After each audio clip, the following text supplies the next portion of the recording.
মস্ত বড় আল্লাহর ওলি, মাথায় পাগড়ি, হাতে আসা লাঠি, পা পর্যন্ত জুব্বা, রাজ দরবারে ঢুকে বললেন, ঠক ঠক ঠক ঠক ঠক ঠক করে ঢুকলেন রাজ দরবারে। দরবেশ ঢুকছে দেখে কারো কিছু বলার হিম্মত নাই। যাকে বাদশা ভয় পায় সম্মান করে, যাকে বাদশা ভয় পায় শ্রদ্ধা করে, তাকে কর্মীদের আটকানোর কারো ক্ষমতা নাই, তাকে গেটম্যানের আটকে দেওয়ার ক্ষমতা নাই।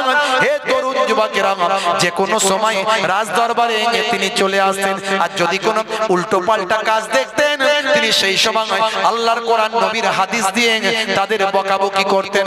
হে তরুণ যুবকেরা, রাজ দরবারে একেবারে সোজা ভাই আমার বাদশা হারুন আর রশিদের টেবিলের সামনে, গোল টেবিলের সামনে সে হাজির। সেখানে এসে সালাম দিয়ে ভাই আমার গোল টেবিলের সামনে বসে বললেন, বাদশা বুঝতে পারলেন বিপদ সীমা ওভারটেক করছেন, এখনই ঝাড় খেতে হবে, এখনই ধোলাই খেতে হবে, তার মানে এখনই অপমানিত হতে হবে। তাই বাদশা ছিলেন চালাক মানুষ। চালাক না হলে কি বাদশা হওয়া যায়? চালাক না হলে কি নেতা হওয়া যায়? নিশ্চয় চালাক বলি তো বাদশা। বাদশা ছিলেন চালাক মানুষ। ধোলাই খাওয়ার আগেই তিনি বিষয়টা ক্লিয়ার করলেন, হুজুর বেয়াদবি নেবেন না, আমি এখানে একটু জুসের মতো জিনিস খাচ্ছি, আপনি হয়তো খারাপ ভাববেন। হুজুর আপনার কাছে একটা কথা আমি জেনে নিন। বলে কি কথা? হুজুর বলুন তো, কেউ যদি আঙ্গুর খায় সে কি কোনো দোষ করলো? বলে না। আচ্ছা হুজুর বলুন তো, ওই ব্যক্তি আঙ্গুর খাওয়ার পরে যদি একটু পানি খায় তার কি কোনো দোষ হবে? বলে না। আচ্ছা বলুন তো হুজুর, ওই ব্যক্তি আঙ্গুর খেয়ে পানি খেয়ে রৌদ্রে গিয়ে যদি একটু গাটা গরম করে তাতে কি কোনো দোষ আছে? বলে না। হুজুর বললেন, বুঝতে পেরেছি ও বাদশা জাহাপনা, আপনি আমাকে কি বোঝাতে চেয়েছেন সেটা আমি বুঝতে পেরেছি। হুজুর দরবেশ বাহালুল দানা বললেন, বাদশা জাহাপনা আমি আপনার কথার উত্তর দিচ্ছি। আচ্ছা বলুন তো, আপনার মাথায় যদি একটু কেউ মাটি দিয়ে দেয় তাতে কি আপনি মারা যাবেন? বলে না, মাথাটা নোংরা হবে, ধুয়ে ফেললে পরিষ্কার, মারা যাব না। বলে বেশ। আচ্ছা বলুন তো, ওই মাটি দেওয়ার পরে যদি কেউ একটু পানি ঢেলে দেয় তাতে কি আপনি মারা যাবেন? বলে না, মারা যাব না, মাথাটা নোংরা হয়ে যাবে, এটাই পরে ধুয়ে ফেললে পরিষ্কার। বলে বেশ। আচ্ছা বলুন তো দেখি, ওই যে মাটি দেওয়া হয়েছিল, ওই যে পানি দেওয়া হয়েছিল, ওই মাটি আর পানিকে যদি একসঙ্গে মিক্সড করে ভালো করে রোদের তাপে শুকিয়ে শক্ত ইট বানানো হয়, ওই ইটটা যদি আপনার মাথায় মারা হয় তাহলে কি আপনার কোনো ক্ষতি হবে? বলে ক্ষতি মানে মারাত্মক ক্ষতি, মরে যাব। বলে তেমন শুনে রাখো, আপনি যে আঙ্গুর আর পানি আর রোদেতে গরম করা আর তাপ দেওয়া বিভিন্ন রকম ভাবে পাকিয়ে নেওয়া, এটা আর আঙ্গুর আর পানি রইল না, এর নাম হয়ে গেল মদ। এই মদটা শরাবটা যদি শরীরে যায়, মাথায় যেমন ইট মারলে মাথা ফেটে যায়, মদটা তেমন শরীরে গেলে শরীরটা হারাম হয়, নাপাক হয়ে যায়। এমন কথা শোনার সঙ্গে সঙ্গে বাদশা হারুন আর রশিদ মদের পেয়ালাটা ছুঁড়ে ফেললেন, জীবনের মতো মদ খাওয়া তওবা করলেন। বুঝতে পারছেন যুবকেরা? এখন ঘন ঘন মাতাল। আমি সেদিনে দেখেছি মুসলমানের ছেলে মদের দোকান থেকে মদ কিনছে, আমি রাস্তা দিয়ে যাচ্ছি, দেখতে পাচ্ছি মদের শপ দেখা যায়, চেনা যায়, গ্রিল দেওয়া, সব শাটার লাগানো, গ্রিল দেওয়া। ওদের বিরাট ভয়, কে কোথায় কি করে ফেলবে, ওই জন্য গ্রিল দেওয়া, ছোট মতো ফাঁক করা থাকে, আর সেখানে লোকে মোটরসাইকেল দাঁড় করিয়ে টুক করে নিয়ে ট্যাকে ভরে নেয়। দেখলাম, বুঝতে পারছি মুসলমানের ছেলে তো দেখলে বোঝা যায়, দেখলেই বোঝা যাচ্ছে মাল ঢুকিয়ে নিল পকেটে, এই কোমরে ঢুকিয়ে নিল। তো মুসলমানের ছেলে মাতাল। হে তরুণ যুবকেরা, হে আমার বন্ধুরা, শুনে রেখে দিন বাবা, জেনে রেখে দেন, তাহলে আপনার ঈমানটাকে মজবুত করতে হবে, আপনাকে আমাকে আল্লাহর উপর নির্ভরশীল হতে হবে, আপনাকে আসমানি কিতাবগুলো মানতে হবে। তবে সব কিতাব বিশ্বাস করবেন, মানবেন একটা কিতাব, কিতাবটার নাম হলো আল কোরআন। আমি বলেছি, কোম্পানি যখন কোনো প্রোডাক্ট মার্কেটে লঞ্চ করে সঙ্গে পুস্তিকা দেয়, ওই পুস্তিকাতে সব তথ্য ডিটেইলসটা ওই প্রোডাক্ট সম্পর্কে লেখা আছে। ভাই আজ থেকে 7000 বছর আগে মানুষ নামক প্রোডাক্ট পৃথিবীতে আল্লাহ পাঠাবেন, মানুষের প্রতিনিধি হযরত আদম আলাইহিস সালামকে আমার আল্লাহ পাঠালেন। আমরা বলি আদম, ইয়াহুদ নাসারারা বলে আদম, আমরা বলি হাওয়া, তারা বলে ঈব, আমরা বলি দাউদ, তারা বলে ডেভিড, আমরা বলি সুলাইমান, তারা বলে সুলেমান, আমরা বলি মারিয়াম, তারা বলে মেরি, আমরা বলি মুসা, তারা বলে মোজেস, আমরা বলি ঈসা, তারা বলে যিশু।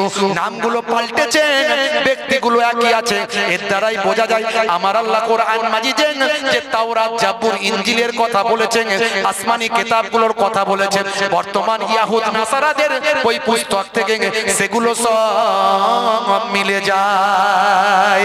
এর দ্বারাই বোঝা যায় আল্লাহর কোরআন সত্য। আসমানি কিতাবগুলোকে তারা বদলে ফেলেছে, কিন্তু তাদের ভিতরে যে কিতাবগুলোর মধ্যে লেখা আছে, হ্যাঁ, সেই কিতাবগুলো, সেই কথাগুলো কোরআন মাজিদে আল্লাহ ঢুকিয়ে দিয়েছে। সব কিতাব বিশ্বাস করব, কিন্তু মানবো একটা কিতাব, কারণ আগের কিতাবগুলোতে ভেজাল ঢুকিয়ে দেওয়া হয়েছে। কোরআন মাজিদে ঢোকানোর সাহস 1450 বছর ধরে হয়নি। যদি আগুন লাগে ধ্বংস হয়ে যায় পৃথিবীর সব বইয়ের দোকান, তবু বিশ্ব থেকে হারাবে না পবিত্র কোরআন। এটা আমার লেখা নয়। আমি যে কবিতাগুলো বলি বেশিরভাগই আমার লেখা বলি অনেক, আবার এখন ইদানিং দেখছি এত মোবাইলে বেরোচ্ছে, কত লিখবো রে বাবু। হ্যাঁ, আজকে ওয়াচ করে গেলেই কালকে 10টা চ্যানেল থেকে বেরিয়ে যাচ্ছে, খুলে দেখবেন হাজার হাজার বক্তব্য, 20-25 হাজার বক্তব্য আছে ইন্টারনেটে। কত আর লিখবো, আমার লেখার টাইম নাই। তো মাঝে মাঝে আবার অন্যজনের কাছ থেকে ধার করে নিতে হচ্ছে। এটা বাংলাদেশের একজন বিখ্যাত শিল্পী, নাম হলো ভাই আমার মিস্টার নকুল কুমার বিশ্বাস, একজন অমুসলিম হিন্দু ভাইয়ের লেখা। হ্যাঁ, তার আবার ইতিহাস আছে কেন তিনি লিখেছিলেন, আমি বলেছি ইন্টারনেটে, এখন বলার সময় নাই। যদি আগুন লাগে ধ্বংস হয়ে যায়, ধ্বংস হয়ে যায় পৃথিবীর সব বইয়ের দোকান, তবু বিশ্ব থেকে হারাবে না পবিত্র কোরআন। জোরে হবে না, আরে জোরে হবে না। করবে কেমন করে কোরআন ধ্বংস আগুনের তেজ, করবে কেমন করে কোরআন ধ্বংস আগুনের তেজ, আছে বিশ্বে ভরা অগণিত কোরআনে হাফিজ। তারা ছাপি আসমানি গ্রন্থ, তারা ছাপি আসমানি গ্রন্থ, বাঁচাবে ইসলামের সম্মান, তবু বিশ্ব থেকে হারাবে না পবিত্র কোরআন। জোরে হবে না, আরে জোরে হবে না ভাইরা আমার, তরুণ যুবকেরা আমার। দিল্লিতে না বোম্বাইতে একটা বাবা মাঝে মাঝে দেখবেন বক্তৃতা দেয়, হ্যাঁ, একটা বাবা, সেই বাবা নাকি বলেছে ইসলাম ধ্বংস করার দায়িত্ব আমি একা নিয়ে নিচ্ছি। শুনেছেন, ও নাকি একাই ইসলাম ধ্বংস করে দেবে। কত নমরুদ ফেরাউন, কত নমরুদ ফেরাউন, সাদ্দাত, হামান, কারুন সব তলা দিয়ে গলে চলে গেল, দুনিয়া থেকে নাম নিশানা মুছে গেল। ও কোথাকারের বাবা না খাবা না ডাবা, সে বলছে ইসলাম ধ্বংস করার দায়িত্ব আমি একাই নিয়ে নিচ্ছি। আর আমাদের এখানের একজন রাজনীতির নেতা, বুঝতে পারছেন, নাম হলো শুভেন্দু অধিকারী, বিরোধী দলনেতা। আমি কোন দলের পক্ষে বিপক্ষে কথা বলি না, আপনি দল করুন, আমি রাজনীতি করি না, কিন্তু আমার ইসলাম নিয়ে কথা বললে ছেড়ে কথা বলা হবে না, যে আমার কোরআন নিয়ে কথা বললে ছেড়ে কথা বলা হবে না। তুমি বলেছো মাদ্রাসায় নাকি জঙ্গি শিক্ষা দেওয়া হয়, মাদ্রাসার বিরুদ্ধে কথা বলেছো, মাদ্রাসার বিরুদ্ধে অপপ্রচার করেছো, হ্যাঁ, একটা খুঁজে দেখাও দেখি, একটা খুঁজে দেখাও। আসল জঙ্গি তো খুঁজে পাচ্ছ না। হ্যাঁ, যারা তলোয়ার নিয়ে মিছিল করে, যারা মসজিদের সামনে, হ্যাঁ, মসজিদের মিনার ভেঙে দেয়, সেই জঙ্গি, সেই জঙ্গি তো খুঁজে পাচ্ছ না। তুমি মাদ্রাসায় জঙ্গি খুঁজতে এসেছো। তোমারই বক্তব্য আবার বেরিয়ে এসেছে, বলছে স্বাধীনতা সংগ্রামে নাকি মাদ্রাসার আলেমরা, মাদ্রাসার হুজুররা, মাদ্রাসা উত্তরপ্রদেশের একটা মাদ্রাসা দেওবন্দ মাদ্রাসার নাম বলেছো, ওই মাদ্রাসায় প্রথম নাকি স্বাধীনতা সংগ্রামে আগে ঝাঁপিয়ে পড়েছিল, তুমি বলেছো। তোমার কথাতে তুমি মিথ্যাবাদী হলে। কথা ঠিক না ভুল? অর্থাৎ এসব কথা বলে কিছু কাজে লাগবে না। আমাদের মাননীয় প্রধানমন্ত্রীজি নরেন্দ্র দামোদর দাস মোদীজি, আমি তার একটা বক্তব্য শুনে অবাক হলাম। আজান হচ্ছে, তিনি বক্তব্য দেওয়া বন্ধ করে দিয়েছে। তিনি তো বলছেন, আমাদের মাননীয় প্রধানমন্ত্রী বলছেন সবকা সাথ আর সবকা বিকাশ, আর তুমি একটা সম্প্রদায়কে টেররিস্ট বানাচ্ছ, আতঙ্কবাদী বানাচ্ছ, যে সম্প্রদায় সবচেয়ে বেশি স্বাধীনতা সংগ্রামে নিজেদের জীবনকে উৎসর্গ করেছে।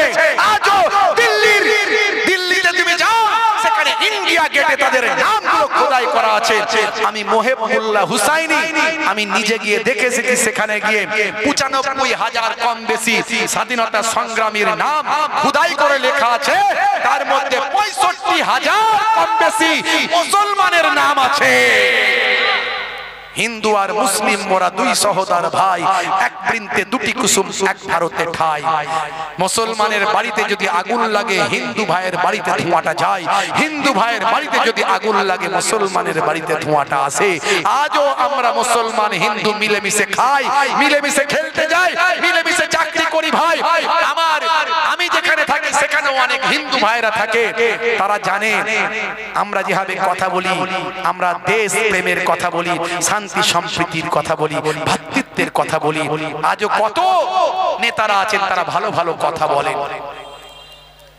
হে তরুণ যুবকেরা, হে আমার বন্ধুরা, শুনে রেখে দিন বাবা, এই কালেরাইট মাদ্রাসা আপনার সামনে, এই মাদ্রাসার ছেলেরা পড়াশোনা করে, তারা দেশ প্রেমের জয়গান গায়। হে তরুণ যুবকেরা, ইসলামে দেশ প্রেমের গুরুত্ব দেওয়া হয়েছে। দেশ প্রেম হলো আমার আপনার ঈমান, দেশ প্রেম হলো আমার আপনার বিশ্বাস। আল্লাহর নবী মদিনা শরীফে গিয়ে মদিনার মানুষদেরকে বললেন, হে মদিনার মানুষেরা, তোমরা যেন মনে করো না আমি মুহাম্মাদুর রাসূলুল্লাহ সাল্লাল্লাহু আলাইহি ওয়াসাল্লাম মক্কা থেকে মদিনায় এসে তোমাদেরকে ধরে বেঁধে মুসলমান করব। না না না না, শুনে রেখে দাও, তোমারি মাযহাবি আজাদি রহেগি। তোমরা তোমাদের ধর্ম পালনের স্বাধীনতা পাবে, তোমরা তোমাদের ধর্ম পালন পুরোপুরি করবে। তোমাদের ধর্ম পালনে আমি রাসূলের কোনো বাধা নাই। খুন কি ফিদিয়া বাদাস্তুর কায়েম রহেগা। আমার দলের কোন ব্যক্তি যদি তোমাদের ইহুদি নাসারাদের যদি খুন করে দেয়, আমি নবী দাঁড়িয়ে থেকে খুনের বদলে খুন ন্যায্য বিচারটা করে দেব। শুনে রেখে দাও। আর দেশকে হেফাজতের জন্য, দেশকে রক্ষা করার জন্য মুলুক কি হেফাজত কে লিয়ে হর কওম শামিল रहेंगे। আর দেশের যখন বিপদ আসবে, দেশের উপর যদি কোনো ঝামেলা আসে, সে সময় ইহুদি নাসারা বলে কোনো কথা নয়, আমি নবী আমার দল লোক বলে কোনো কথা নয়, মুসলমান হিন্দু খ্রিস্টান জৈন বৌদ্ধ বলে কোনো কথা নয়। সমস্ত মানুষ দেশের হেফাজতের জন্য আমরা ঝাঁপিয়ে পড়ব। এটা ১৪৫০ বছর আগে আমার আপনার নবী দেশ প্রেমের ইতিহাস আমাদের শিখিয়ে দিয়েছেন। শুভেন্দুদের মতো মানুষদের কাছ থেকে আমাদের দেশ প্রেম শিখতে হবে না। বন্ধুরা আমার, তরুণ যুবকেরা আমার, মুরব্বিয়ানেরা আমার, কই এই যে একজন ভণ্ড বাবা বেরিয়েছে, আইআইটি বাবা। সেই বাবা যে এই 23 তারিখে ভারত আর পাকিস্তানের খেলা ছিল, পাকিস্তান আমাদের শত্রু দেশ, আমরা আজও মনে করি তাদের সঙ্গে আমাদের দেশের যুদ্ধ হয়েছে। যতদিন না সৌভাগ্য তৈরি হয় আমরা শত্রু দেশ বলে মনে করি। সেই পাকিস্তানের সঙ্গে ভারতের খেলা হয়েছে, খেলার আগে আইআইটি বাবা বলল যে এবারে নাকি পাকিস্তান জিতবে। বলছে ভারত জিততো, আমি আটকে দিয়েছি, আমি আটকে নাকি ঘুরিয়ে দিয়েছি, ঘুরিয়ে পাকিস্তানকে জিতিয়ে দিয়েছি। দেখবে পাকিস্তান জিতবে, জিতবে তো জিতবে, জিতেगा तो जीतेगा, हम बोल दिया तो हो गया, भगवान बोल दिया तो हो गया। আইআইটি বাবা বড় পণ্ডিত, কিন্তু এই পণ্ডিত লোকেরাই বেশি ক্রিটিক্যাল হয়। আচ্ছা, ব্যাংক ডাকাতি কারা করে? সাধারণ লোক করতে যায়? এই সাধারণ লোক ব্যাংক ডাকাতি করতে যায়? ও পণ্ডিতেরা করতে যায়। এই যে মোবাইল হ্যাক, এই যে ইন্টারনেট হ্যাক, এগুলো কারা করে? এগুলো এই যে আপনাকে রাত দিন ফোন করে না, তোমার মোবাইলে এত টাকা ঢুকবে, তাড়াতাড়ি অ্যাকাউন্ট নাম্বারটা বলো, তুমি জিতে গেছো, এইসব বলে তোমার হাই নাম্বার, তোমার মোবাইল অ্যাকাউন্ট নাম্বার লস্ট হয়ে যাবে, অ্যাকাউন্ট নাম্বারটা খারাপ হয়ে যাবে, তাড়াতাড়ি নাম্বার, তোমার পাসবুক নাম্বারটা বলো, নালে এটিএম কার্ডের নাম্বারটা বলো। এই যে ফোনগুলো করে আপনাদের মতো সাধারণ মানুষদেরকে তারা রাত দিন ফোন করে যদি একটু যদি বোকাশোকা লোক পেয়ে যায়, যদি বলে দেয় পয়সা ফাঁকা। মনে রাখবেন, ব্যাংক থেকে আপনাকে কোনোদিন ফোন করবে না, মেসেজ দেবে। ব্যাংক থেকে নাম করে যারা ফোন করে, যারা অ্যাকাউন্ট নাম্বার চায়, যারা ক্রেডিট কার্ডের নাম্বার চায়, যারা আপনার ডেবিট কার্ডের নাম্বার চায়, যারা পাসওয়ার্ড চায়, যারা ওটিপি নাম্বার চায়, মনে রাখবেন সব জালিয়াত। সাবধান হয়ে যায়। হে মুসলমান, বেশি বোকা বানছে মুসলমান। হিন্দু ভাইরা অনেক চালাক, ওরা পড়াশোনা করে, ছোট থেকে শিক্ষিত। আমরাও পড়াশোনা করি, একবারে মূর্খ নয়, আগের থেকে অনেক শিক্ষার হার বেড়েছে, কিন্তু এখনো অনেক আমাদের ইন্টেলিজেন্ট হতে বাকি আছে। তারা অনেক বেশি কনসাস, এই জন্য ওরা বেশি ওরা নামগুলো পেয়ে যায়, সব ফোন নাম্বারের নাম পেয়ে যাবে। ওই নামগুলো পেয়ে ওরা ঠিক মুসলমান চাচা দেখে ফোন করে। একবার যদি বলে দেয় যার ব্যাংকে যদি 10,000 থাকে 10,000 টাকা, বুঝতে পারছো? খুব সাবধান। তো আইআইটি বাবার কথা বলছিলাম, আইআইটি বাবা বলে দিয়েছে বল দিয়া পাকিস্তান জিত যায়গা। আর যেই 23 তারিখে খেলা হয়ে পাকিস্তান হেরে গেছে, এক গাল মাছি অমনি পরে বলছে আমি মনে মনে ভেবেছিলাম ভারত জিতবে, বলে মনে মনে বলেছিল ভারত। সবাই এবারে আচ্ছা, আমার প্রশ্ন এখানে, এটা যদি কোনো মুসলমান বলতো পাকিস্তান জিতে যাবে, কি হতো? তো আপনারা কই? আমার শুভেন্দু বাবুরা কোথায় গেলেন? কিছু বলছেন না কেন? বলুন, কথা বলুন।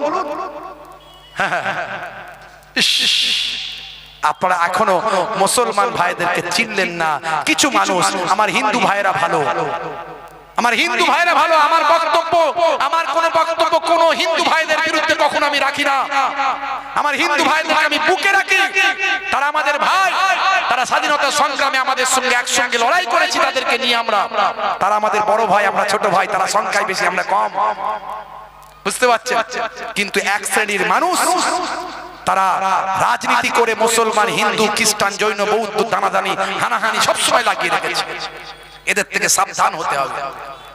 হে তরুণ যুবকেরা, হে আমার বন্ধুরা, শুনে রেখে দিন বাবা, জেনে রেখে দেন। এবার চলে আসুন, তাহলে ঈমানটাকে মজবুত করার কথা বললাম, ঈমানকে মজবুত। এরপরে কি বলেছি? দুটো ওয়াজ, একটা হলো ঈমান, আর একটা কি আমল, আমলের কথা বলেছি না বলিনি? আর একটা হলো আমল, আমলগুলো ভাই আমার আমলটা কি, ইবাদতটা কি একটু শুনুন। আমার আল্লাহ কোরআন মাজিদের ভিতরে বললেন, হে তরুণ যুবকেরা, মা খালাকতুল জিন্না ওয়াল ইনসা ইল্লা লিয়াবুদুন। হে তরুণ যুবকেরা, আমার আল্লাহ কোরআন মাজিদের ভিতরে বললেন, হে দুনিয়ার মানুষ, তোমাদেরকে আমি আল্লাহ আমার ইবাদত করার জন্যই সৃষ্টি করেছি, ইবাদত ছাড়া অন্য কোন উদ্দেশ্যে আমি আল্লাহ সৃষ্টি করি নাই। হে তরুণ যুবকেরা, আল্লাহ বললেন ইবাদত করার জন্যই সৃষ্টি করেছি, ইবাদত ছাড়া অন্য কোনো উদ্দেশ্যে নয়। ভালো করে বুঝবেন বাবা, কথাটার একটু মারপ্যাচ আছে, কথাটা একটু ভাবনার আছে, কথাটা একটু চিন্তা করার আছে। সময় খুব কম, আর আধ ঘন্টা। কষ্ট হচ্ছে আপনাদের? কষ্ট হচ্ছে? সব কথা আধ ঘন্টায় কমপ্লিট করব। আল্লাহ বললেন ইবাদতের জন্যই সৃষ্টি করেছি, তাহলে আমার আপনার রুজি রুটি, ব্যবসা বাণিজ্য, সংসার, ধর্ম, কাজকর্ম, হে তরুণ যুবকেরা, আমার আল্লাহ অন্য জায়গায় বলছেন, হে দুনিয়ার মানুষ শুনে রেখে দাও, হে দুনিয়ার মানুষ জেনে রেখে দাও, ওয়া খালাকানাকুম আজওয়াজা, আমি আল্লাহ তোমাদেরকে জোড়ায় জোড়ায় সৃষ্টি করেছি। অর্থাৎ স্বামী স্ত্রী সংসার ধর্ম তোমরা করো। আল্লাহ বুঝিয়ে দিলেন তোমরা সংসার ধর্ম করো, তোমাদের থেকে আমি আল্লাহ সংসার সন্তান সন্ততি দান করব। তবে মনে রাখবে, সন্তান সন্ততি পেয়ে তোমরা জানো আমি আল্লাহ আমার ইবাদতটা ভুলে না যাও। হে তরুণ যুবকেরা, আমার আল্লাহ কোরআন মাজিদের ভিতরে বললেন, ইয়া আইয়ুহাল্লাযীনা আমানু লা তুলহিকুম আমওয়ালুকুম ওয়ালা আওলাদুকুম আন যিকরিল্লাহ ওয়া মান ইয়াফআল যালিকা ফাউলাইকা হুমুল খাসিরুন। হে তরুণ যুবকেরা, তোমরা যেন তোমাদের সন্তান সন্ততি পেয়ে আমি আল্লাহ আমার ইবাদত ভুলে না যাও, তোমাদের মালমাতা পেয়ে আমি আল্লাহ আমার ইবাদত ভুলে না যাও। তার মানে এর দ্বারাই বোঝা যায় মালমাতা ইনকাম করো, সন্তান সন্ততি তোমাদের তো আল্লাহ দেবেন, আমি আল্লাহ দেব, তবে ইবাদত করতে হবে, সন্তান সন্ততির খেয়াল রাখতে হবে, মালমাতা ইনকাম করতে হবে। আরো ক্লিয়ার করে আমার আল্লাহ অন্য জায়গায় সূরা নাবার মধ্যে বললেন, হে দুনিয়ার মানুষ শুনে রেখে দাও, জেনে রেখে দাও, তোমাদের জন্য আমি আল্লাহ দিনকে রুজি রুটির বানিয়েছি, দিনকে তোমাদের জন্য রুজি রুটির বানিয়েছি আর তোমাদের জন্য নিদ্রাকে বিশ্রামের করে দিয়েছি আর তোমাদের জন্য হে তরুণ যুবকেরা আমি আল্লাহ রাতকে পোশাক বানিয়েছি ওয়া জাআলনাল লাইলা লিবাসা আমি আল্লাহ তোমাদের জন্য রাতকে পোশাক বানিয়েছি মানে রাতের বেলা অন্ধকারের ভিতরে থাকো পোশাকের কাজ কি শরীরকে ঢেকে রাখা রাতকে পোশাক মানে রাতের বেলা অন্ধকারের ভিতরে থাকো রাত যেন তোমাদের ঢেকে রাখে আর আরো ক্লিয়ার করে এই জন্যই বলি কোরআনের ব্যাখ্যা হলো হাদিস আল্লাহর নবী বুখারী শরীফের হাদিস 5624 নম্বর হাদিস সহিহুল বুখারী হযরত জাবির রাদিয়াল্লাহু তাআলা আনহু থেকে হাদিসটা এসেছে আন জাবির আন্না রাসূলুল্লাহ সাল্লাল্লাহু আলাইহি ওয়াসাল্লাম قال قال رسول الله صلى الله عليه وسلم আতফিউল মাসাবিহা ইযা রাকাতুম যখন তোমরা ঘুমাতে যাবে আলোটা বন্ধ করে দেবে 1450 বছর আগে আল্লাহর কোরআন আজকের যুগে বিজ্ঞান সায়েন্সের সঙ্গে মিলে যায় একটা উদাহরণ দিচ্ছি বেশি দিতে পারবো না সময় কম একটা ছেড়ে এসেছি কাবা শরীফে তোয়াফ করা ট্যাটুওয়ালা লোকটা তার কথা ছেড়ে এসেছি তাহলে এদিকে একটা দিচ্ছি ওখানে একটা দেবো বলবো তো নাকি ভাইরা আমার তো এখানে 1450 বছর আগে আল্লাহর নবী বললেন যে লাইটটা আলোটা বন্ধ করে ঘুমাবে আর আল্লাহর কোরআন বলল রাতকে তোমাদের জন্য পোশাক বানিয়েছি পোশাক যেমন শরীরকে ঢেকে রাখে তার মানে রাতের বেলা অন্ধকার তোমাদেরকে ঢেকে রাখবে অর্থাৎ অন্ধকারের ভিতরে থাকো একই কথা আল্লাহ যা বললেন নবী তাই বললেন এবার সায়েন্স কি বলছে 1450 বছর আগে সে সময় কোনো প্যাথোলজি ছিল না সে সময় কোনো ভাই আমার কোনো রকম ল্যাবরেটরি ছিল না নাসা ইসরো ছিল না কোনো রকম স্ট্যাটিস্কোপ ব্যারোমিটার থার্মোমিটার মাইক্রোস্কোপ স্ট্যাটিস্কোপ কোনো রকম যন্ত্রপাতি ছিল না 1450 বছর আগে আল্লাহর কোরআন ছিল নবীর হাদিস ছিল আজকের বিজ্ঞানীদের বিজ্ঞানী গবেষণা করতে গিয়ে দেখা যায় মাথা থেকে কম বেশি 5 ধরনের হরমোন নিঃসৃত হয় তার মধ্যে একটা হরমোন মানুষ যখন ঘুমিয়ে থাকে এবং চোখ যদি বলে ব্রেনকে যে অন্ধকারের ভিতরে আছি তখন ব্রেনের পেছন সাইড থেকে একটা হরমোন নিঃসৃত হয় যে হরমোনটার নাম হলো বিজ্ঞান বলেছে স্বাস্থ্য বিশেষজ্ঞরা বলেছেন ইন্টারনেট সার্চ করবেন পাবেন এই হরমোনটার নাম হলো মেলাটোনিন হরমোন এই মেলাটোনিন হরমোন এমন একটা হরমোন যে হরমোনটা এই ঘুমন্ত অবস্থায় শরীরের মাথার পেছন সাইড থেকে নিঃসৃত হয়ে বের হয়ে আমার আপনার রক্তের সঙ্গে মিশে যায় মিশে গিয়ে আমার আপনার শরীরকে ক্যান্সারের জীবাণু থেকে রক্ষা করে জোরে হবে না আর জোরে হবে না যা কোরআনে বলা হয়েছে আজকের যুগে বিজ্ঞান বাস্তবতার সঙ্গে সামঞ্জস্য প্রমাণ হয়ে গেছে এই যে রমজানের রোজা এই রোজার সময় রোজা রাখবে একটা রোজা যদি কেউ ইচ্ছাকৃত ভাবে ছেড়ে দেয় তার কাফারা হলো 60টা তার মাঝখানে একটাও যদি গন্ডগোল হয় তার কাফারা আবার 60 সারা জীবন রাখলেও পরিপূর্ণ হবে না ভাইরা আমার তরুণ যুবকেরা আমার মুরব্বিয়ানিরা আমার এই রমজান মাসের একটা ভালো কাজ করলে 70টা ভালো কাজের সওয়াব পাওয়া যায় জোরে হবে না ওই সমস্ত দলের লোক যার বক্তব্য প্রথম শুনিয়েছিলাম তারা বলছে ওসব কিছু নাই অন্য মাসেও যা সব আর এই মাসে নাকি 70 গুণ নয় বলছে অনেক অনেক কিছু বলা যাবে না অনেক অনেক বুঝতে পারছেন ভাইরা আমার তরুণ যুবকেরা আমার তাদের সব কথাই উল্টো আমাদের আলেম ওলামারা যা বলে আহলে সুন্নাহ ওয়াল জামাতের আলেম ওলামারা যা বলে তারা সবই উল্টো বলে ওদের কথায় কান দেবেন না আমরা দাদা হুজুর পীর কেবলার মতাদর্শের মানুষ সেই ছাতার তলায় আছি সেই গাছের বট গাছের তলায় আছি যে বট গাছের তলায় পশ্চিমবঙ্গের আলেম ওলামারা আছে ভাইরা আমার সে দাদা হুজুর কেবলাকে ছাড়বেন না আমি খারাপ আমার কাছ থেকে সরে যান দাদা হুজুর কেবলার মতাদর্শকে মানুন বট গাছের ছায়ায় যদি না থাকে ছায়া পাবেন না ছাতার তলায় না থাকলে পানি হলে ভেসে যাবেন বাঁচতে পারবেন না দাদা হুজুর কেবলার থেকে বড় ছাতা পশ্চিমবঙ্গে আর কেউ নাই আমাদের জন্য সে দাদা হুজুর কেবলার ছাতার তলায় থাকুন ভাইরা আমার বাঁচতে পারবেন কিয়ামতের দিনে ইনশাআল্লাহ এটুকু আমাদের বিশ্বাস ভাইরা আমার তরুণ যুবকেরা আমার তো সেই সময় তৎকালীন যুগে 1450 বছর আগে আল্লাহর কোরআন যা বলেছে আজকের যুগে বিজ্ঞান আর বাস্তবতাই প্রমাণিত হয়েছে হে তরুণ যুবকেরা হে আমার বন্ধুরা শুনে রেখে দিন বাবা জেনে রেখে যান হে মুসলমান, তার মানে আমি এটা বলতে চাইছি আমার আল্লাহ রাতের বেলা বিশ্রাম করতে বললেন, আর এখানে বললেন ইবাদতের জন্য সৃষ্টি করেছি। ভালো করে দুটো কথা ব্যাখ্যা করুন। অনেক উদাহরণ দিচ্ছি, বেশি উদাহরণ দেব না। এই দুটো উদাহরণ বাপ, রাতের বেলা তোমাকে আমার আল্লাহ বিশ্রামের জন্য করেছেন, দিনের বেলা দিনকে বানিয়েছেন রুজি রুটি তালাশের জন্য বানিয়েছেন। এই কথাগুলো আল্লাহ বলেছেন। আবার অন্য জায়গায় বলছেন ইবাদতের জন্য সৃষ্টি করেছি। আসল ব্যাখ্যাটা হবে তুমি রাতের বেলা রাতের বেলা নিদ্রা যাপন করবে, দিনের বেলা রুজি রুটি তালাশ করবে, রাস্তা দিয়ে হাঁটবে, খাবার সময় খাবে, বিছানায় ঘুমাবে, ছোটদের সঙ্গে ভালো ব্যবহার করবেন, বড়দের সঙ্গে সম্মান করবেন, শ্রদ্ধা দেবেন, মানুষের সঙ্গে ভালো ব্যবহার করবেন, মুখটাকে সুন্দর পোলাইট ব্যবহার করে হাসি হাসি চেহারা করে রাখবেন। হে তরুণ যুবকেরা, ঘুম থেকে ওঠা থেকে ঘুমাতে যাওয়া পর্যন্ত যা কিছু করবেন সবের মধ্যে আপনার ইবাদত হবে। সবটাই যদি আল্লাহর নবীর তরিকায় হয়, সুন্নতের আদলে যদি হয়, সুন্নতের মতাদর্শে যদি হয়, সুন্নতের তরিকায় যদি হয়, সবের মধ্যে ইবাদত পাওয়া যায়। এর জন্য আমার আল্লাহ বললেন তোমাদেরকে ইবাদতের জন্য সৃষ্টি করেছি। আপনি খাবেন নবীর স্টাইলে খাবেন, ইবাদতের সব।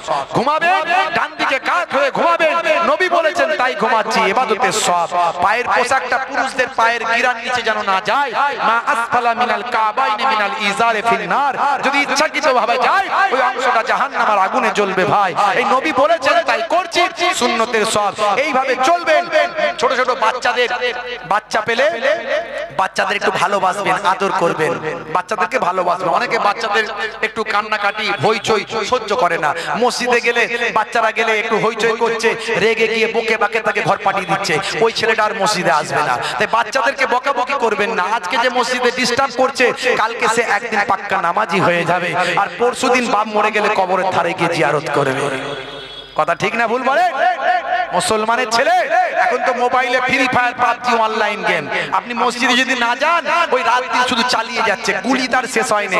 বাঁশবাগানের ধারে, পুকুরের পাড়ে, নদীর ধারে মুসলমানের ছেলে শুধু গুলি করে, চালিয়ে যাচ্ছে, বন্ধ হচ্ছে না। আর কোম্পানিগুলো এত গেম ছাড়ছে, খালি বলছে গেম লোড করো, গেম খেলো আর ইনকাম করো, নাকি গেম খেললেই কোটি কোটি টাকার মালিক হয়ে যাবে। এই যে অনন্ত আম্বানির বিয়ে হলো, মুকেশ আম্বানির ছেলে, নীতা আম্বানির ছেলে, তো ছেলের বিয়ে হওয়ার পরেই কত 700 কোটি না কত কোটি দিয়ে বিয়ে দিয়েছে, বুঝলেন? তো এত টাকা তো তুলতে হবে, কতগুলো গেম মার্কেটে ছেড়ে দিল। ছেড়ে দিয়ে সচিন টেন্ডুলকারের মতো ভালো মানুষ, যার পপুলারিটি আছে, একজন সৎ অনেস্ট মানুষ বলে ভারতের মানুষ মনে করে, ওই লোকটাকেও ফিল্ডে নামিয়ে দিয়েছে, বলছে গেমের অ্যাড করো। তো বাধ্য হয়ে সেও হয়তো গেমের অ্যাড করছে। আর এদিকে শাহরুখ খান, সলমান খান তো আছেই, আবার নিজেরাও বাপ বেটা, মা ভাই, বাপ বেটা সব, মা সবাই মিলে একসঙ্গে শুরু করেছে, আমার ছেলের বিয়ের খুশিতে এই গেমটা যদি ডাউনলোড করো অনেক টাকার মালিক হয়ে যাবে, সব মালিক হয়ে যাবে। এই করে করে ছেলেগুলোকে ফতু করে দিচ্ছে, সব পয়সা ফাঁকা করে দিচ্ছে, আর ওরা ইনকাম করছে। মুসলমানের ছেলে খেলে খেলে শেষ হয়ে যাচ্ছে, ব্রেনটা ধ্বংস, বুদ্ধি ধ্বংস, মোবাইলের চার্জ শেষ, ইন্টারনেট শেষ, পয়সা শেষ, পিতামাতার অবাধ্য, ভাই আমার কাজকর্ম চ্যুত, পড়াশোনায় লাটে উঠে যাচ্ছে, সব ধ্বংস হয়ে এরা একেবারে র্যাঙাডাংডাম হয়ে যাচ্ছে।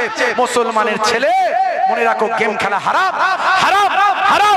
এর আগেও বলেছিলাম হারাম, আজও বলে যাচ্ছি হারাম, কারণ নেশা হলো হারাম, নেশা হলো হারাম, নেশা হলো হারাম। তুমি নেশা করছো, শুধু নেশা করে হারাম কাজ করছো তাই নয়। হে যুবকেরা, যাদের মোবাইলে free fire, PUBG, online game, এই সমস্ত গেমগুলো আছে, এরা শুধু হারাম কাজ করছে তাই নয়, বরং এরা এক একটা শয়তানের ভাই। আপনি বলবেন এত বড় কথা বলছেন, আপনি ছোট হুজুরের নাতি, পিন্নগরী হুজুরের পোতা। আমি বলছি না, আল্লাহ বলেছেন ইন্নাল মুবাজ্জিরিনা কানু ইখওয়ানাশ শায়াতিন, অপচয় খরচাকারী শয়তানের ভাই। এই মোবাইলের পয়সা খরচা, ইন্টারনেট খরচা, বুদ্ধি খরচা, সময় খরচা, ব্যাটারি খরচা, অনেক খরচা, এই অনেক খরচা, অনেক অপচয় করে এরা সব শয়তানের ভাইয়ে পরিণত হয়েছে। রাগ করলেন আমার কথায়? অনেক ছেলে আমাকে ফোন করে এই অজগুলো করি বলে, হুজুর আপনার কথা শুনে আমি গেম খেলা ছেড়েছি, হুজুর আপনার কথা শুনে মদ খাওয়া ছেড়েছি, আপনার ওয়াজ শুনে দাঁড়িয়ে রেখেছি, আপনার ওয়াজ শুনে নামাজ পড়ছি। আমি বলেছি 1 ঘন্টার আলোচনা শুনুন। আমি এখানে একটা বলে দিয়ে চলে যেতাম ঘটনা, সে ঘটনা বলে দিলে আপনি বলতেন মাশাআল্লাহ, তবুও তো একটা বাস্তব ইতিহাস থেকে বলেছি ঘটনা। আমি অনেক কেন যাই ঘটনাই বলি না। হে তরুণ যুবকেরা, আমি আপনি পরিবর্তন হয়ে যাই। হে যুবকেরা, হে মুরব্বিয়ানিরা, যারা আমার ওয়াজ শুনছেন, আজ থেকে প্রতিজ্ঞা করুন পরিবর্তন হয়ে যাব। কালের রাইট মাদ্রাসা, এই যে বৃহৎ ইসলামিক সমাবেশ, 68 বছরে আল্লাহর ওলিদের পদধূলিতে ধন্য এই জায়গা, সেই জায়গার মাহফিল থেকে প্রতিজ্ঞা করো, আজ থেকে হেদায়েত হয়ে যাব। কেসিয়াস গেলে থেকে Tyson Hanuman, Michael Jackson, ইলিমা দিমাত, Priyank, তারা সব হেদায়েত হয়ে গেছে। হে তরুণ যুবকেরা, কিছু ছেলে পুলে আছে মুসলমানের ছেলে, কালেরাইট মাদ্রাসার জলসায় চাঁদা দেয়, কালেরাইট মাদ্রাসার হুজুর দেখলে সালাম দেয়, হুজুরের কাছে ছুটে গিয়ে মুসাফাটা করে নেয়, 1 মাস ধরে রমজানের রোজাটা রেখে দেয়, মুহিবুল্লাহ হুসাইনি জলসা এলে জলসাটা শুনতে যায়। মা বলেছে 1 মাস রোজা রাখো, অসুবিধা নাই। ঈদের দিনে সেমুই লাচ্চা খায়, ঈদের দিনে সেমুই লাচ্চা খেয়ে বলে পেটটা আমার গোলায়। হে তরুণ যুবকেরা, পাড়ার মাচাতে বসে hello hello hello, Chinu Pinu Tinu সব এক কাছে হলো, কি রে ভাই? বলে কোনো অসুবিধা নাই, 1 মাস রোজা রেখেছি, পেটের কোনো সমস্যা নাই, কিন্তু আজ ঈদের দিনে সেমুই লাচ্চা খেয়ে পেটটা যেন গোলায়। 1 মাস আগে লাল পানি পেটে পড়েছে, আজ মনে হয় দিতে হবে, অসুবিধা নাই। চিনু মিনু টিনু বলে কোনো সমস্যা নাই, চল ভাই যাই। রাত্রি যখন 9টা বাজলো, পালসার ক্যালিবার গাড়ি নিয়ে সোপের সামনে ঘটপুকুর মার্কেটে গেল, হাতটা গলিয়ে দিয়ে কাকা একটা লাল পানির বোতল চাই। বাঁশ বাগানের ধারে, পুকুরের পারে, নদীর ধারে দুফাইল চালায়, আবার খাবার সময় হুজুরদের কথা শুনে ফতোয়া দেয়, জানিস না কিছু খেলে বিসমিল্লাহ বলতে হয়। হে তরুণ যুবকেরা, মনে রাখবেন, মদ মদই হয়, দুধ দুধই হয়। 1 বালতি দুধে যদি 1 চিপি যদি গরুর পেটে কুকুরের পেচ্ছাপ দেওয়া হয়, যদি জানতে পারে কেউ কি খাবে ভাই, খাবে না, আপনার শরীরে যদি 1 চিপি মদ চলে যায়, সেটা মেডিকেল জুস হোক, যেই নামে কি বলেন না কেন, নেশা হোক বা নাই হোক, হে যুবক, তোমার শরীরটা নাপাক হয়ে যায়। ইন্নামাল খামরু ওয়াল মাইসিরু ওয়াল আনসাবু ওয়াল আজলামু রিজসুম মিন আমালি শাইতান। আমার আল্লাহ কোরআন মাজিদে বলেছেন, ইন্নামাল খামরু ওয়াল মাইসিরু ওয়াল আনসাবু ওয়াল আজলামু রিজসুম মিন আমালি শাইতান। এগুলো সব শয়তানি কাজ, মদ খাওয়া আল্লাহ হারাম করে দিয়েছে। বন্ধুরা আমার, তরুণ যুবকেরা আমার, মদের কথা যখন এসেছে, হে যুবকেরা একটু শোনো, একটা সুন্দর একটা ছোট্ট কথা বলি। বাদশা হারুন আর রশিদ, আব্বাসীয় খলিফা, পৃথিবী বিখ্যাত একজন নামি দামি খলিফা, আব্বাসীয় খলিফার জামানায় বাবেরা আমার একটা ঘটনা ঘটেছিল, আপনাদের সামনে ছোট করে একটুখানি বলি। আব্বাসীয় খলিফা পরবর্তীকালে একজন শিক্ষার ক্ষেত্রে তিনি একজন আমার বীর পুরুষ ছিলেন, শিক্ষা অনুরাগী ছিলেন, শিক্ষার প্রচার প্রসার তার সময় অনেক ঘটেছে। আব্বাসীয় খলিফা একজন যোগ্য আলেম ছিলেন, পরবর্তীকালে একজন আল্লাহওয়ালা মানুষ হয়েছিলেন, কিন্তু প্রথম জীবনে তিনিও মাঝে মাঝে লাল পানি একটু চালাতেন, মানে একটু ড্রিঙ্ক মদ পান করতেন। তার ফ্রেন্ড সার্কেল বিভিন্ন রাষ্ট্রদূতদের নিয়ে মাঝে মাঝে তিনি গোল টেবিল করে 2-4 ফাইল একটু খেতেন। বাবা হে তরুণ যুবকেরা, তবে মনে রাখবেন, পৃথিবীর বুকে যত রাজা বাদশা যাদের জীবন জিন্দেগিতে দেখেছেন আপনি সাকসেস হয়েছে, সফলতা এসেছে, তাদের অবশ্যই ব্যাকগ্রাউন্ড যদি দেখেন, ইতিহাস যদি পড়েন, তাদের পেছনে দেখবেন একজন আল্লাহর ওলির হাত আছে।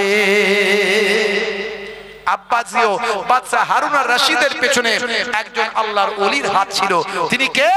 তিনি হলেন দরবেশ বাহালুল দানা রাহমাতুল্লাহ আলাইহি। দরবেশ বাহালুল দানা রাহমাতুল্লাহ আলাইহি, তিনি একজন এমন আল্লাহর ওলি। ওলি আল্লাহদের অনেক ক্যাটাগরি আছে, বুঝলেন?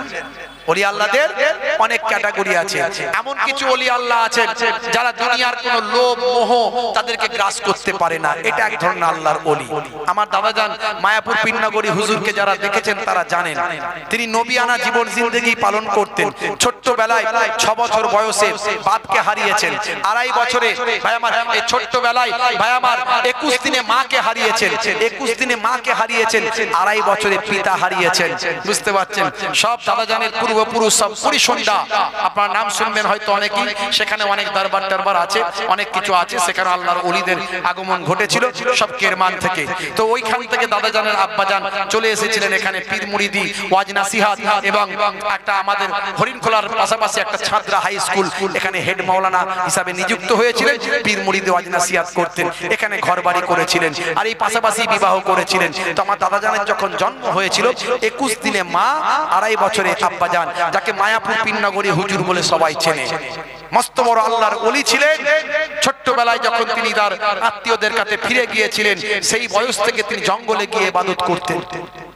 আমাদেরকে সেই পুরানো বাড়িতে যখন যাই, সেখানে কিছু জ্ঞাতি গোত্র আমাদের আত্মীয় স্বজন আছে, মাঝে মাঝে যখন যাই আমাকে দেখিয়েছে এই এখানে জঙ্গল ছিল, আপনার দাদাজান এখানে ইবাদত বন্দেগী করতেন। তো যাই হোক ভাইরা আমার, তো আমার দাদাজান হুজুরের জিন্দেগিটা আমরা যতটা জানি, যারা অনেকে যেতেন তারা জানেন যে উনি একটা খেজুর গাছের চাটায় শুয়ে থাকতেন, ওখানে তিনি জীবন যাপন করতেন।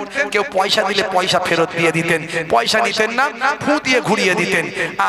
অনেকেই তাকে অবশ্যই তিনি আল্লাহ ওলি, কিন্তু এটা দেখে লোকে মনে করতে মনে আল্লাহর ওলি, পয়সা নাই না ব্যাস আল্লাহর ওলি। পয়সা নিলে আল্লাহর ওলি নয়, পয়সা নিলে অন্য কাজ আছে। বড় পীর সাহেব হুজুর পীর কেবলা রাহমাতুল্লাহ আলাইহির জীবনী পড়বেন, যাকে বড় পীর বলা হয়, গাউসে আজম বলা হয়। তিনি আজকের পোশাক, আজকে তিনি পোশাক নতুন পোশাক পরতেন, পরের দিন দান করে দিয়ে আবার তিনি পোশাক পরতেন। এইভাবে বাদশাহী ভাবেও আল্লাহর ওলি হয়েছিলেন। প্রথম জীবনে তিনি জঙ্গলে গাছের কচি পাতা খেয়ে আল্লাহর ইবাদত করেছিলেন, পরবর্তীকালে তিনি বাদশাহী ভাবে জীবন যাপন করেছিলেন বড় পীর সাহেব। তাহলে তিনি এক ধরনের আল্লাহর ওলি। আল্লাহর ওলিদের অনেক ক্যাটাগরি। তো এই এই আপনার দরবেশ বাহালুল দানা রাহমাতুল্লাহ আলাইহি, তিনি এমন টাইপের আল্লাহর ওলি যার ঘর বাড়ি বলে কিছু ছিল না, যার ঘর বাড়ি বলে কিছু ছিল না। কখনো তিনি জঙ্গলে রাত কাটাতেন, কখনো কবরস্থানে থাকতেন, কখনো গাছের তলায় শুয়ে পড়তেন, কখনো নদীর পাড়ে শুয়ে থাকতেন। কিছু পেলে খেতেন, না হলে রোজাই রাখতেন। এইভাবে চলতেন। আর বাদশাহ হারুন আর রশিদকে কিভাবে ঠিক করা যায়, কারণ তাকে ঠিক করলেই দেশ ঠিক থাকবে। জনগণের জন্য তারা চিন্তা। এই জন্য আল্লাহর আলেম বান্দারা, ওলি বান্দারা, তারা সর্বদাই মানুষ নিয়ে চিন্তা করে যে মানুষকে কি করে হেদায়েত করব, সব সময় চিন্তা করে। তো বাদশা হারুন আর রশিদকে যদি ঠিক রাখা যায়, তাহলে সারা এলাকার দেশের জনগণ ঠিক থাকবে। তাই পেছনে লেগে থাকতেন বাদশা। আর দরবেশ মানুষ তো এমন জালালি মেজাজে থাকতেন যে বাদশাও পর্যন্ত ভয় পেত, আর বাদশার লোক লস্কর সবাই ভয় পেত। হে তরুণ যুবকেরা, বাদশা এক সময় বন্ধু সঙ্গী সাথীদের নিয়ে মদের আসর করে জমিয়ে মদ খাচ্ছেন, শরাব পান করছেন। এমন সময় হে তরুণ যুবকেরা, হে আমার বন্ধুরা, দরবেশ বাহালুল দানা রাহমাতুল্লাহ আলাইহি